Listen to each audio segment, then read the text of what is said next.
Good morning everyone, Father Stephen here from St Thurs's. On the 8th of September in the Orthodox Church we celebrate the Nativity or birthday of Our Lady, the Mother of God, the Theotokos, the Blessed Virgin, the Mother of our Lord. And we learn about her parents, Joachim and Anna. Now Anna was a very old lady, very devout, but very distressed at being so old and not having a child, because in Israelite society to be without a child was really thought of as being something of a curse from God. So that was a great trial for her.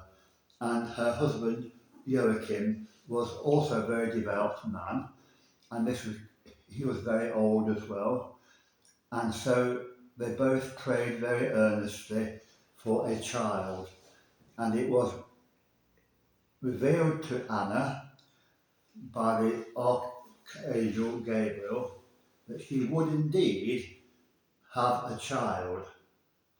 And Anne promised, if this came about, that she would give the child back to God as a thanksgiving.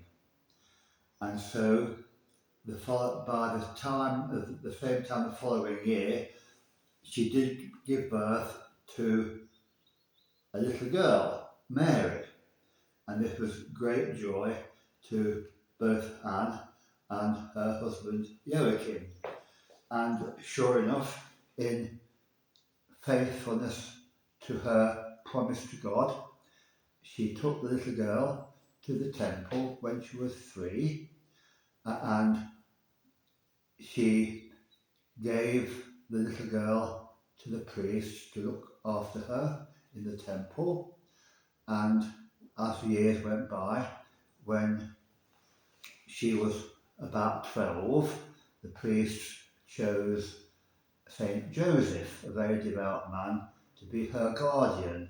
He had a grown-up family, 4 boys and 2 girls, and they were the brethren of the Lord.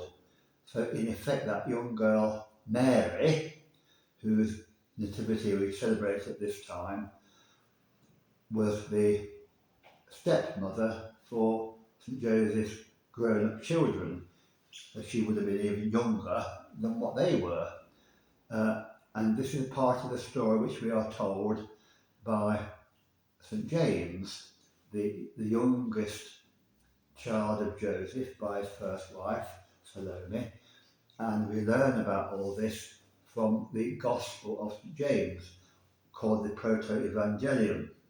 And it's a very early document in the early church. That's why we know about these things.